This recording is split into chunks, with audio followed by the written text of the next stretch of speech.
Where warriors truly fall, there is no enemy more loyal than weakness. It does not rush you. It does not challenge you openly.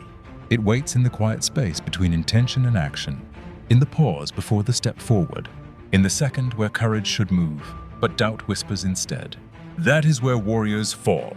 Not in combat, not by the blade, but in hesitation. The way of the warrior was never meant to be comfortable.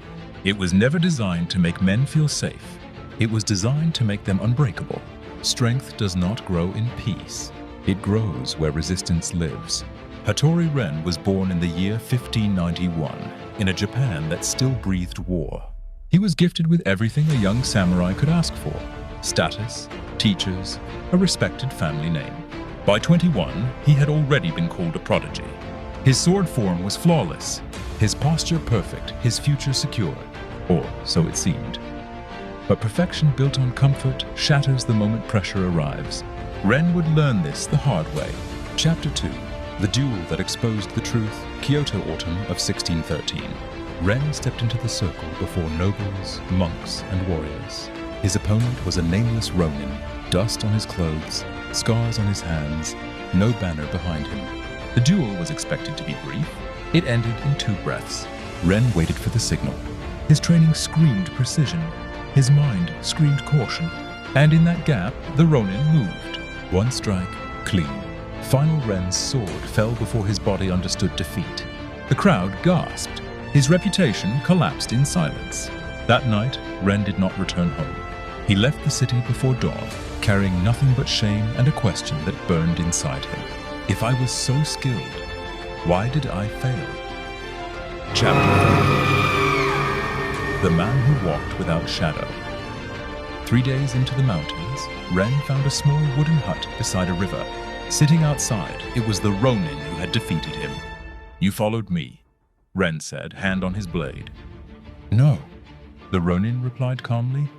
"You followed your confusion." The man called himself Juro, once a student of warriors who trained under the philosophy of Miyamoto Musashi. "You lost not because your sword was weak," Juro said. "You lost because your discipline was shallow. You trained for display, not for survival." Ren knelt. "Teach me." Juro studied him for a long moment.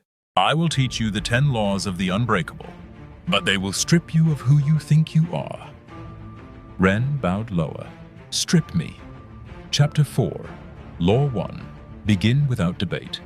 Before dawn, Juro woke Ren with a single word. "Stand!" Ren's body ached. His mind searched for excuses. Juro struck the ground with his step. The first battle is not with enemies. It is with delay. Rise without negotiation. Do not ask how you feel. Do not consult your mood. Warriors move first. Feelings arrive later. For weeks, Ren practiced one act only: immediate movement. No hesitation, no inner discussion. Just action. Slowly, something changed. The gap between thought and motion vanished. And in that vanishing, weakness lost its home. Chapter 5. Law 2. Act without emotion. Juro began attacking Ren not with blades, but with words. "You are a disgrace. Your family regrets you. You were born weak." Ren felt anger surge, shame burn.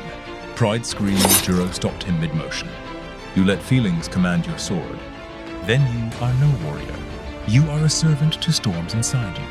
He taught Ren to feel everything, but obey nothing. Emotion became weather. Action became law. Chapter 6. Law 3. Train. When resistance is loud. One winter morning, rain cut like knives. Ren almost stayed inside. Juro was already training. "So you came," Juro said. "Good, because only unwanted effort builds real strength. Discipline that waits for motivation is decoration, not armor." From that day forward, Ren trained hardest when he least desired to. And in that discomfort, his will became steel. Chapter 7. Laws 4 to 6. The Inner Blade. Juro stripped Ren of excess. Clothes, possessions, identity. "Weight is not only on the body," he said. "It sits in the mind." Ren learned to sit with pain without escaping it, to guard focus like a fortress, to live inside the moment with full presence. Slowly, the noise in his mind died, and in the silence, power grew. Chapter 8, Laws 7 to 9. Freedom from fear. Traveling warriors mocked Ren one day. He did not respond. Juro smiled. Now you train for truth, not applause. Ren learned to control speech, hunger, rest. He learned to accept death daily, not to fear it, but to dissolve fear. Each morning he whispered, "This day is borrowed. I will not waste it." Hesitation vanished. Urgency became natural. Chapter 9. Law 10. Hold the line. Bandits attacked the hut one night. 5 men, 2 warriors. Ren's heart raced, but his body moved without doubt. No wasted motion, no emotional reaction, no retreat. They held the line. When the dust settled, the bandits were gone. Ren stood exactly where he had started, unmoved, unbroken. Chapter 10. The student becomes the fire. 1 year later, a defeated young samurai came to the mountain. "I lost everything," he said. Ren looked at him calmly. "No, you lost your illusions. Now you can begin." Juro watched from a distance as Ren taught the first law, rise without negotiation. That night, Juro prepared to leave. "My work is done," he said. "You no longer need a teacher. You have become the discipline." Ren bowed deeply, and for the first time, he understood. Strength is not learned, it is lived. Final chapter. The fire that walks alone years past. Ren became known not for victories, but for presence. Not for fame, but for steadiness. Men said he could not be shaken. Not because he never fell, but because he always stood again immediately. And when asked what made him different, he answered simply, "I removed the space where weakness hides. Because warriors do not wait for courage. They move and courage follows. They do not wait for certainty. They act and clarity appears. They do not wait for strength. They build it in silence. And that is the fire that does not ask. It only burns." Chapter 11. When strength becomes a burden, strength changes a man before it frees him. After Juro's departure, Ren stood alone at the mountain hut, now no longer a student, not yet fully a master. The silence that once trained him now tested him. There was no voice to command him at dawn. No staff striking the earth to remind him who he must be. Only discipline, living inside his bones. And discipline without witness is the hardest discipline of all. Each morning, Ren rose without hesitation, trained without audience, ate without indulgence, spoke without excess. From the outside, he had become what every warrior dreamed of. Inside, he faced a new enemy. Pride. Not loud pride, not boasting pride. The quiet kind. The kind that whispers, "I have arrived." And arrival is where warriors begin to decay. Chapter 12. The Return to the World. In the spring of 1615, Ren left the mountains. Not to seek fame, not to challenge others, but because isolation had completed its lesson. A warrior who cannot walk among men is not strong, only hidden. He entered villages, towns, training halls. Everywhere he went, his presence was felt. He did not speak of his path. Others spoke for him. Rumors traveled faster than his feet. They called him the man who does not flinch. Young samurai began to follow him. They wanted techniques. They wanted secrets. They wanted shortcuts. Ren gave them none. He watched them train. He saw the same hunger he once had, the same obsession with appearance, the same misunderstanding of discipline. And he understood. The world was full of swordsmen, but starving for warriors. Chapter 13. The first student. One evening, a boy no older than 17 approached Ren at a roadside shrine. "My name is Sora," the boy said. "I've trained since childhood. I know every form. But when fear comes, I disappear." Ren studied him carefully. "Then you don't need better technique," Ren replied. "You need a better foundation." Sora knelt immediately. "Teach me." Ren looked toward the horizon, remembering Juro. "Very well, but understand this. I will not teach you how to win fights. I will teach you how to remain when everything tries to make you quit." That night, Sora slept outside the shrine. At dawn, Ren woke him with one word. "Stand."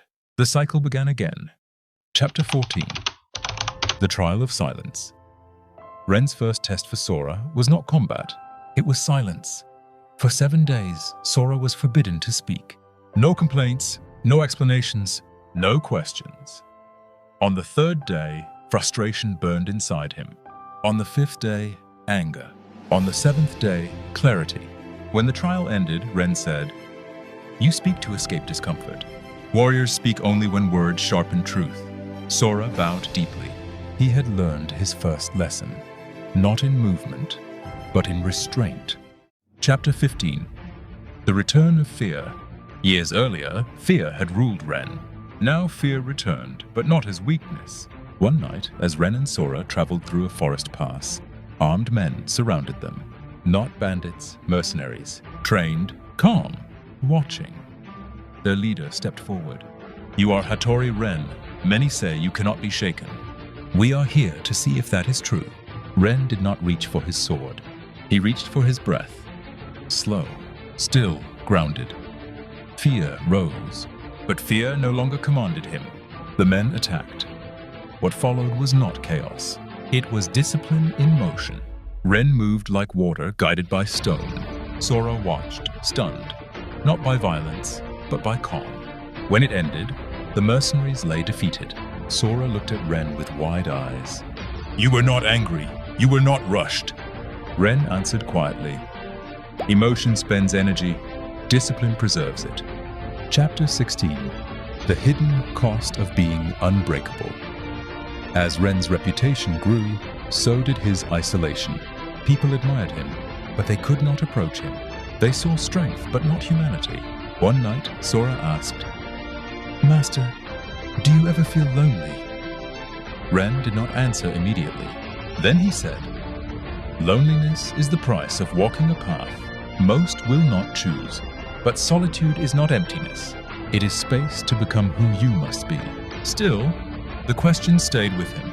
Strength builds walls as well as foundations, and even warriors must decide what to do with the distance they create. Chapter 17. The Test of Mercy. In a small village, Ren encountered a thief, young, desperate, starving. The villagers demanded punishment. Sora expected Ren to be ruthless. Instead, Ren gave the boy food. Later, Sora asked, "Why show mercy to weakness?" Ren replied, "Because discipline without wisdom becomes cruelty." The warrior path is not about hardness alone. It is about clarity. Know when to strike.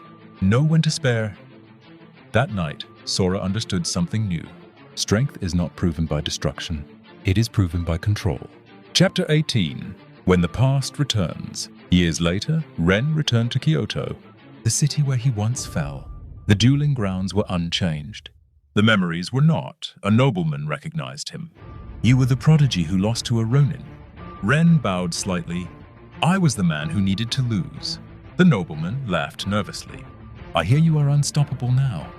Ren replied, "No, I am simply no longer divided."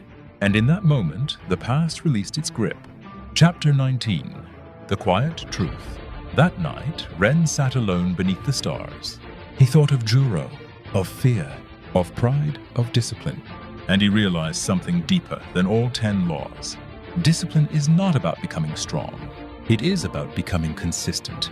Consistency turns effort into identity. Identity turns action into destiny. And destiny is nothing more than what you do when no one is watching. Chapter 20. The Fire That Walks Forward. Sora knelt before Ren at dawn. "I am ready to walk my own path." Ren placed his hand on the boy's shoulder. "Then remember this. Strength will not save you. Courage will not save you. Even discipline will not save you, unless you practice it when you no longer feel inspired." Sora bowed and left. Ren watched him go, understanding now what Juro had known. The fire does not stay in one place.